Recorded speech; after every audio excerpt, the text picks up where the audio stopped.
Merci, Monsieur le Président. Je voulais montrer à la population où elle vit. L'acide, en quelques heures, ça ne pardonne pas. Je ne trouve plus de boulot. C'est de pire en pire. Mes enfants en pâtissent. Mon couple en a pris un coup. J'aurais dû me taire. Je dépose mon CV, mais on ne me dit rien. Je suis grillé. J'aurais pas dû. Ces mots, ce ne sont pas les miens, ce sont ceux du chauffeur du sous-traitant d'ArcelorMittal qui a révélé que de l'acide était déversé dans des espaces naturels, dans la nature, il y a quelques jours de ça. Et c'est la situation dans laquelle il se trouve aujourd'hui.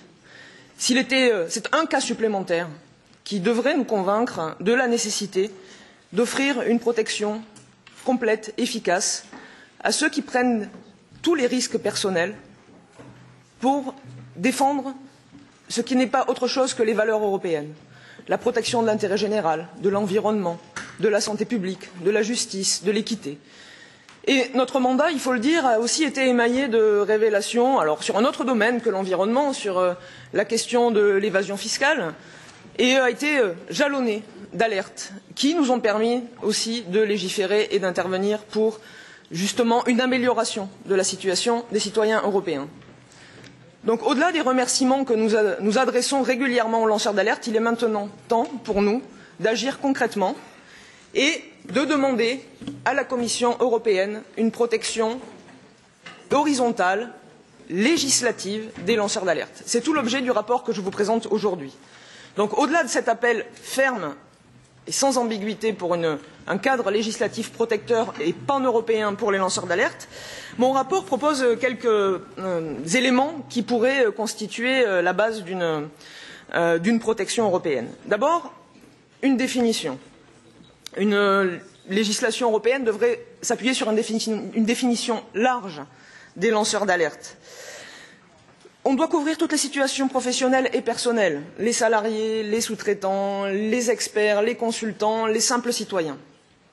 Et ça, on doit vraiment adresser cet éventail large de situations.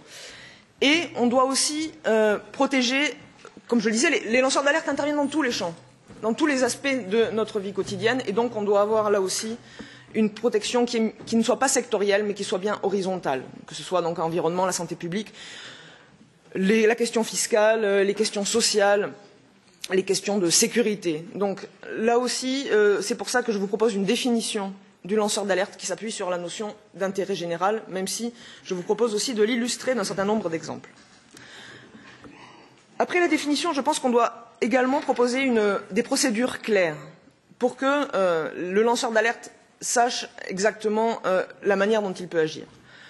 Je pense qu'on doit promouvoir la question de l'alerte interne aux organisations, qu'elles soient publiques ou privées, parce qu'on ne peut pas présupposer la mauvaise foi ou la malveillance des organisations. Donc il faut laisser la possibilité aux organisations elles-mêmes d'évoluer et de corriger des erreurs qui peuvent être faites.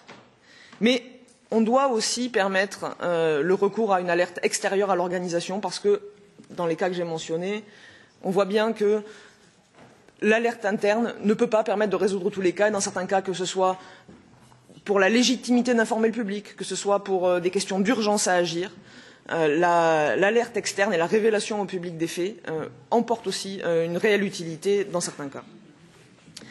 La troisième chose, c'est de protéger les lanceurs d'alerte. La situation que j'ai décrite, qui est sous nos yeux en ce moment, mais celle qu'ont connue les lanceurs d'alerte, que ce soit Deltour sur LuxLeaks, quasiment tous les cas dont nous avons une connaissance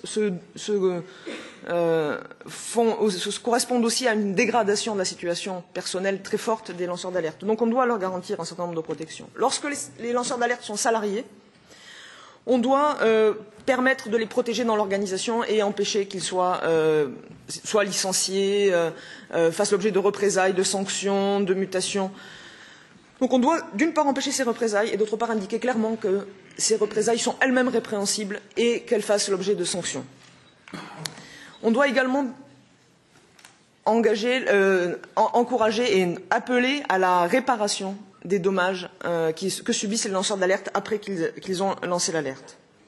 Et donc pour tout ce volet de représailles, sanctions et atteintes à la vie personnelle des lanceurs d'alerte, la question de la charge de la preuve doit pouvoir être reportée sur l'organisation qui peut être à l'origine de ces représailles. La dégradation des situations personnelles doit aussi nous amener à proposer un soutien clair aux lanceurs d'alerte, un soutien financier, un soutien juridictionnel, un soutien psychologique. Le déséquilibre des forces en présence qu'on constate trop souvent, un individu seul face à une organisation souvent extrêmement puissante sur le plan du droit et des moyens, fait qu'on doit apporter un soutien spécifique aux lanceurs d'alerte. Les conséquences personnelles étant ce qu'elles sont, et la gravité des conséquences que peuvent subir les lanceurs d'alerte doivent aussi nous amener à demander avec la plus grande exigence le respect de la confidentialité de l'identité du lanceur d'alerte lorsque celui-ci en émet la demande. Et on voit bien que c'est une nécessité pour permettre plus facilement aux lanceurs d'alerte de révéler les faits dont ils ont connaissance. Et enfin, donc, pour pouvoir apprécier la réalité de la situation sans rentrer dans la longueur et la lourdeur de procédures judiciaires, et puis aussi pour pouvoir conseiller, aiguiller, donner ces éléments à des personnes qui, au départ, ont simplement connaissance d'un fait dont elles pensent qu'il doit être porté à la connaissance de tous. On doit mettre à la disposition des lanceurs d'alerte un référent, un tiers de confiance qui puisse lui amener ces informations et lui indiquer comment bénéficier justement de la protection dont il peut faire l'objet. C'est pour ça que chaque État membre devrait être amené à proposer et à mettre en place ce tiers de confiance sous la supervision d'une autorité européenne. Alors là aussi, nous pourrons discuter dans la suite des débats de ce que pourrait être cette autorité européenne, pourquoi pas le défenseur des droits ou le médiateur européen. Donc, bien sûr, c'est une base de réflexion qui vous est proposée.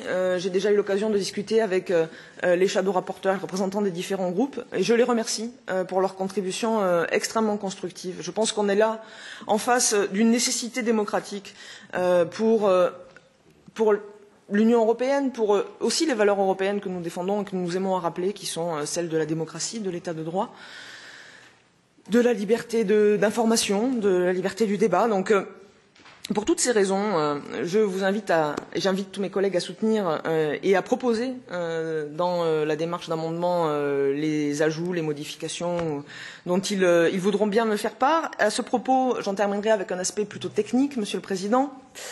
À la demande de la nouvelle shadow rapporteur du PPE, nous avons envisager de déplacer le délai de dépôt des amendements d'une semaine. Mais j'ai entendu de la part de certains collègues la difficulté à décaler d'une semaine parce que on ne peut pas déposer les amendements par anticipation. Donc je voulais me tourner vers les représentants des différents groupes, voilà, pour connaître leur opinion là-dessus. Moi je suis, dans un cas comme dans l'autre, les choses sont possibles pour moi, mais je voudrais qu'on puisse dégager le délai de dépôt des amendements de la manière la plus consensuelle possible. Donc il était au 18, il est proposé de le reporter au 25. Ça demande un petit peu plus de travail à nos collaborateurs, mais je pense que ça peut donner aussi un peu plus de temps à la réflexion. Mais s'il n'y a pas d'unanimité sur le sujet, à ce moment-là, on maintiendra au 18. Merci beaucoup, Madame Rossière. Monsieur Cavada. Monsieur Cavada. Merci, Madame Rozière, pour ce travail qui va vraiment dans le bon sens. C'est une étape très importante dans l'expression des valeurs européennes.